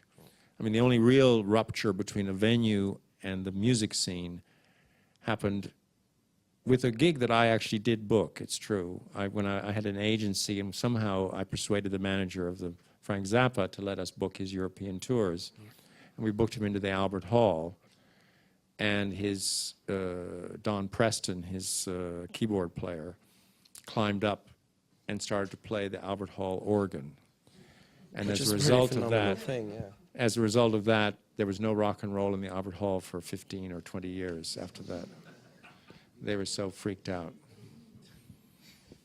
Before we open this to the floor, because I guess there's like zillions of questions, I want to take it back to the studio once more and ask about like the human dynamics there and how you get like the best out of people, because like one of the people that you worked with, Vashti Bunyan, she did a concert 2 or 3, maybe 4 years ago, and we just traveled to see her. And when we went there, like it was in the middle of nowhere somewhere in England, had like a hot dog, put way too much mustard on there, dribbled the mustard onto someone's shoes, and I looked up and I was just ultimately embarrassed, even though I had not seen her since that record. But you could instantly tell it's the same person, and she has this like very special aura about her. And I thought in that second, apart from the embarrassment, it's like, how on earth do you work that sort of aura in like in a recording situation? Well, you know, I think you just have to be as good an audience as possible. You have to give them the energy as a listener that they would get from a hall full of people. to know that you're really listening. Or some people that I've worked with would joke that I did the opposite, that they would look up and see me doing the crossword puzzle and know they had to play better to get my attention. But I don't know which one is more true, but I know that I do try to make people feel supported, to let them know that, you know, they're here because I love their music, and that they're in safe hands, and that it's a safe place and a free place, and at the same time the clock is running, so let's get going and let's do it. You know, it's the combination, the balance between a kind of relaxed support and the intensity of the moment. And one of the things that actually I think is a very interesting thing about technology, and you know, I've talked about live, you know, these 2 recordings we played have been live, but obviously I didn't do all my records live. I mean, there's been plenty of overdubs, plenty of vocal tracks, you know, put down after the track is down, plenty of guitar solos put down after the track is down. But I think in that fact, there is a really interesting problem for Pro Tools and for the modern technology. Because when you know, the vocals that I have done, and some of the best vocals which have been overdubbed on 8 or 16 track equipment, where 7 or 15 tracks were already full. And so you're putting a vocal overdub on 1 track. Now, if you think about that for a minute, you realize that that causes some problems. It causes some issues. You do a great take, or pretty good. You do a pretty good take. That's the trickiest one. What do you do now? Do you erase it and do another one? Or do you settle for that? And that is a really interesting moment in recording, because, and to me, having the option of Pro Tools, having limitless, you know, that was really nice. Let's try it again. And that second verse, just try and give it a little more of this, you know. Oh, that was good. We'll use that second verse, you know. And then, oh, we can do another one. And then you end up with 15 or 20 vocal takes. And then you spend a day piecing them together, a word here, a phrase there, a verse here. And I've done that, you know, with 24-track recording, you know, where you've got 5 vocal tracks or something like that. And it's fun. But I would suggest that, in fact, it's a slippery slope. You lose the intensity. You lose the necessity to get it right. And when you only have 1 track, and you know that you've got to get it, and the singer knows it, and you know it, it adds something that gives that edge to the vocal that you wouldn't get if you had all these tracks, no matter how great your conversation is with the singer before the take, no matter how terrific you are as a personality to make them feel loved and to make them feel in the moment or whatever, the knowledge that if they don't get it just perfect this time, that you can do it again, and again, and again, and again, and never lose any of them. I just love thinking back about those moments where we were on that edge of like, ooh, that was really good. And you, as a producer, that was the most important thing. That was, in a way, the most important moment for a producer in a session was, yeah, that's it, we'll keep that. Or, no, I know you can do a better one. Go for it. We'll erase this, do a better one. And they'd sing knowing that every line that goes by, they're erasing that great one they just did. So it makes them just, you know. Well, but I mean, we open Pandora's box. We have these limitless possibilities now. So what do you suggest? Like, make everyone feel welcome and have like a bunch of big guys knocking on the door every 10 minutes? I have no experience with it. I don't know. I'm out of, you know, There and not everybody. I mean, the Pandora's box is not necessarily open. You know, the White Stripes did their records up the street at Toe Rag, and Toe Rag doesn't have Pro Tools, I don't believe. They just have the 16-track, and you know, so there are people who still contrive to do things that way. But I don't know much about what you do in these situations because I've never done it. I've never used Pro Tools. I've never used a drum machine. So I'm a kind of innocent in the modern world. Are there any questions to an experienced, innocent person? Where's our mic man?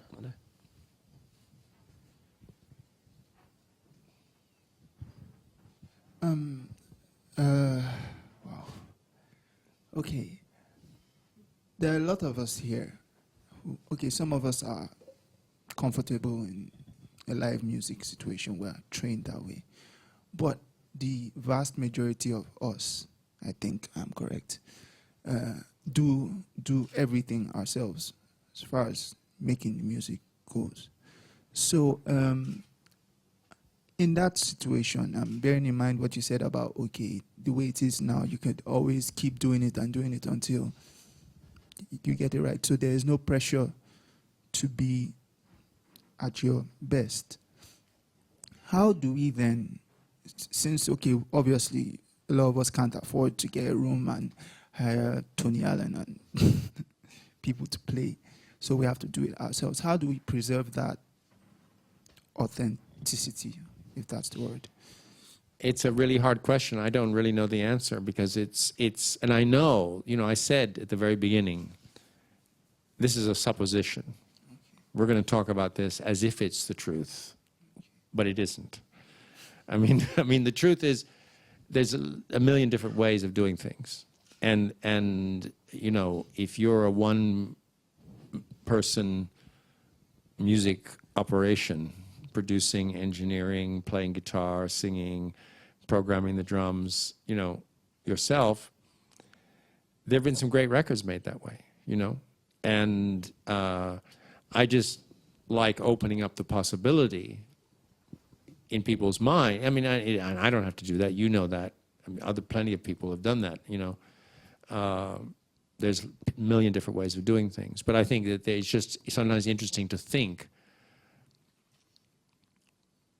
about the qualities that can be given to a recording by doing it in a slightly different way. And I know that a lot of it is to do with money. I mean, you know, the technology is very democratic. It opens up possibilities for people. And of course, my favorite quote about technology, in the early days of technology, 1981, I think it was, 80 or 81, Trevor Horn. You all know who Trevor Horn is? He was the, you know, really the pioneer of using modern technology in popular recording. And one of his first, after he left, you know, he had that big hit with Buggles. He was part of Buggles. Video Killed the Radio Star. And then he started producing. And he had a big hit. I can't remember what it was as a producer. And Frankie Goes to Hollywood, maybe it was Frankie Goes to Hollywood, or anyway. And a reporter from either Melody Maker or NME was interviewing him and said, "Aren't you worried about the effect, the possible effect on music of all these gadgets, you know? What's going to happen?" And Trevor Horn said, I love this quote, he said, "Quite the contrary. I'm not worried at all." He said, "It's going to liberate music from the tyranny of technique."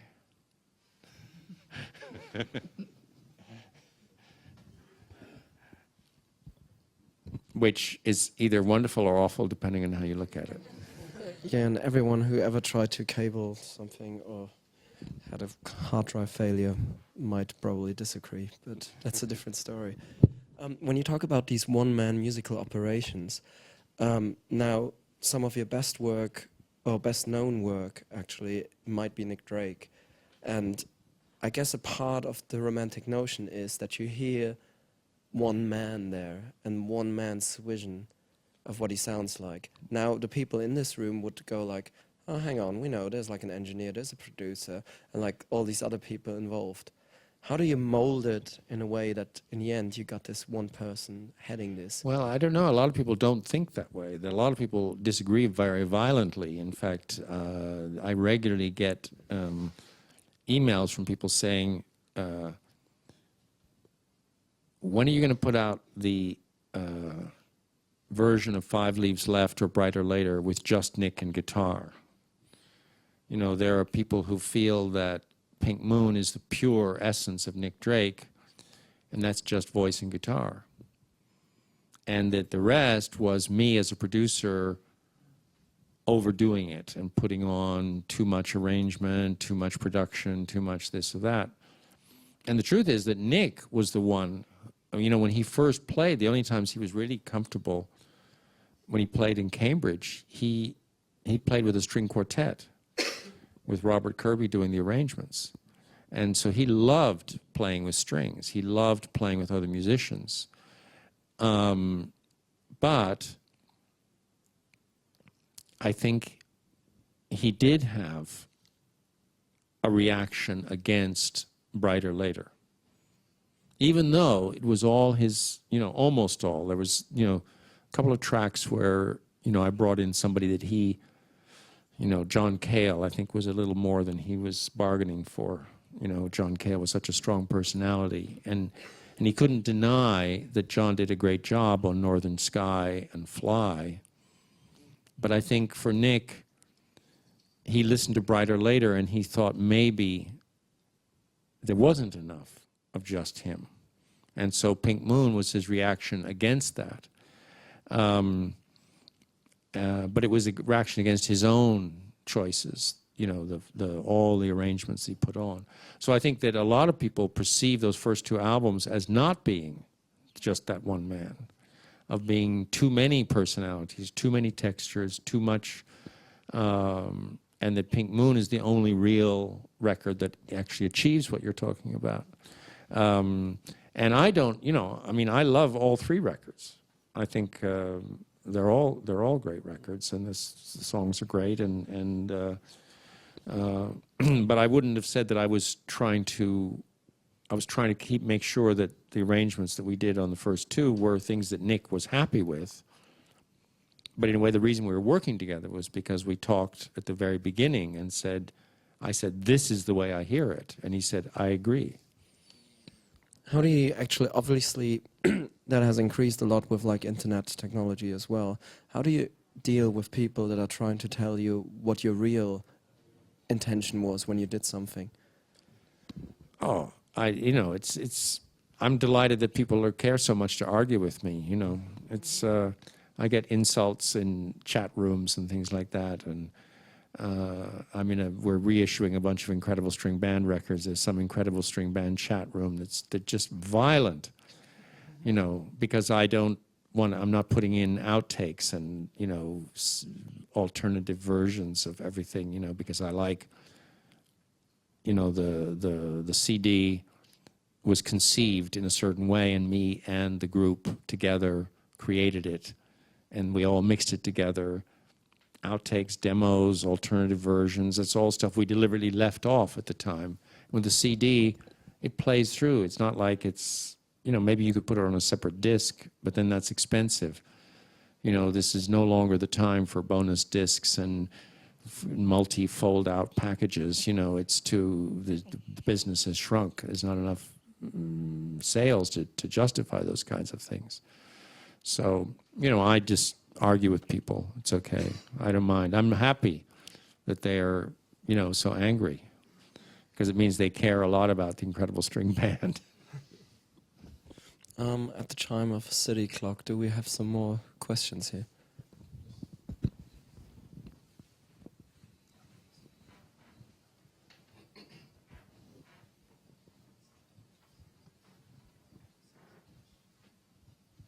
Hi.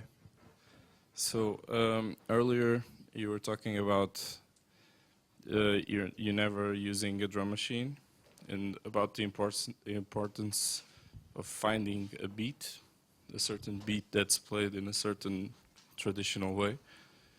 So in certain types of electronic music, there's also this kind of feeling that the analog electronic instruments have a certain feeling that is better than digital, like MIDI stuff. So my question is, are we... You mean like old-fashioned drum machines with Yes. little samples on Yes. tape loops and things like that? Yeah. Yeah. So my question is, are we constantly losing something? For me, I mean, I'm almost hesitant to say it in this company, but it is true. I listen a lot to music. I mean, I listen to music all day long. And when I hear a machine rhythm, it's just a part of my brain disengages a little bit. You know, I don't connect to it quite the same way. But, you know, one of my favorite percussionists in the world is a guy called Domenico, who is a Brazilian guy who plays with Moreno Veloso, Moreno mais dois, Domenico mais dois, Cassim mais dois. They have this trio, and they each back each other on their own solo records. And Domenico is the percussionist, and he has one of those old-fashioned drum machines. He has a drum machine with like I think 9 or 12 buttons, and each one he can change the program, the samples that are triggered. And I think it's an analog sample, and he plays it like a bongo. You know, there's no sequencing. He just plays it live, but he hits it. You know, he can do one-drop reggae. He can do samba. He can do anything, and it's because it moves and it breathes. And to me, rhythm that, you know, you don't want the drummer to be all over the place, but, you know, if the whole group or the drummer, at least percussionist, is moving with the feeling of the music, so it anticipates a little bit. And I know there are programs that can do that, but it's not the same as doing it, you know, with musicians looking at each other in a studio, and the intensity picks up because the vocalist does something surprising, and the drum just is that little bit faster ahead of the beat suddenly, and then falls back a little bit. It was interesting. I was listening on an oldie station. I was driving around California in a rent-a-car and listening to an oldie station, and they played one of the tracks from Saturday Night Fever, the Bee Gees tracks, which is such, you know, that's the fountainhead of disco, you know, is those recordings. And it's Bernard Purdie on drums. And I don't think there was a click, you know. But it's metronomic. He's playing exactly the same part every measure, you know, like one measure after another. It's exactly the same. But you listen to the foot and you listen to the snare, and every time it's just a little bit different. And there's something about that fact that just, I don't know, makes it exciting to me. That's just my feeling about it. And I'm sure the people who've grown up listening to music in a different way probably have different feelings about it. And, you know, it's just the way I listen. Yeah, so probably when everything can go wrong and it doesn't, makes it more exciting. Yeah, and also just the feeling that the rhythm is breathing a little bit, that you're not, you know, and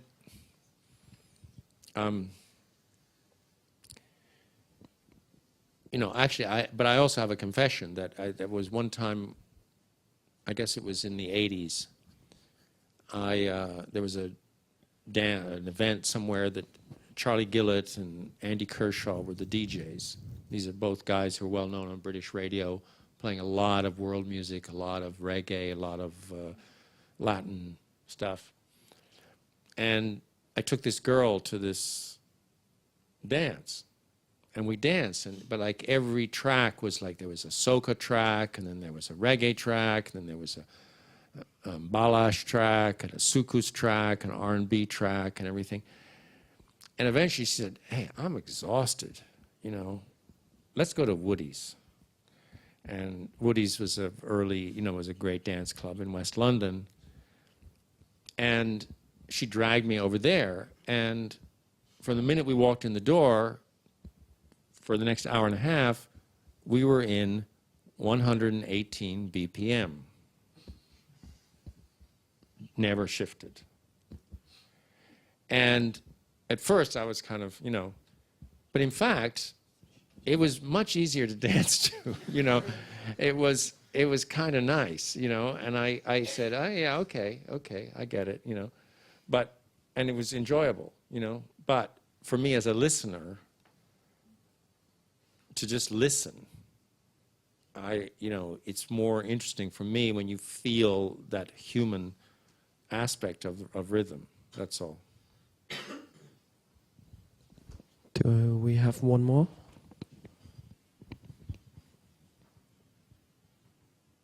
Okay, then I guess there will be a couple of announcements after we maybe heard a final piece of music.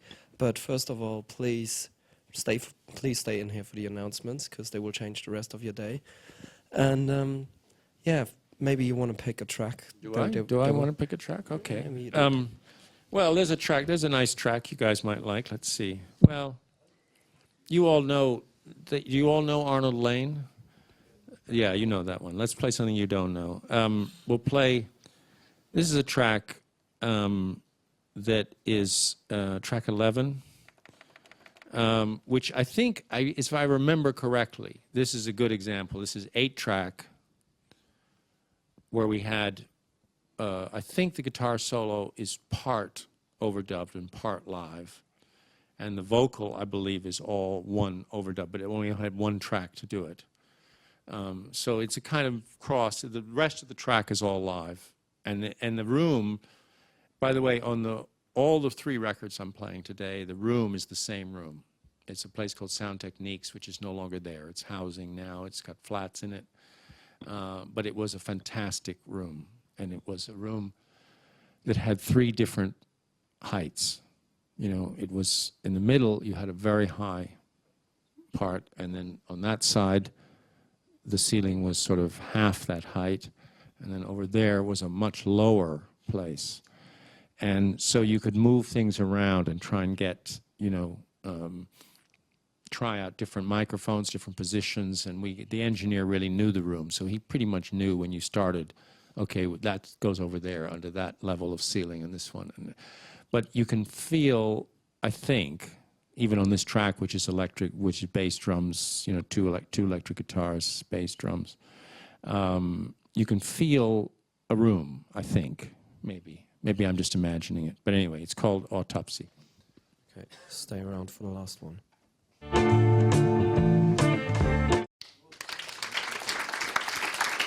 Ladies and gentlemen, Mr. John Boyd.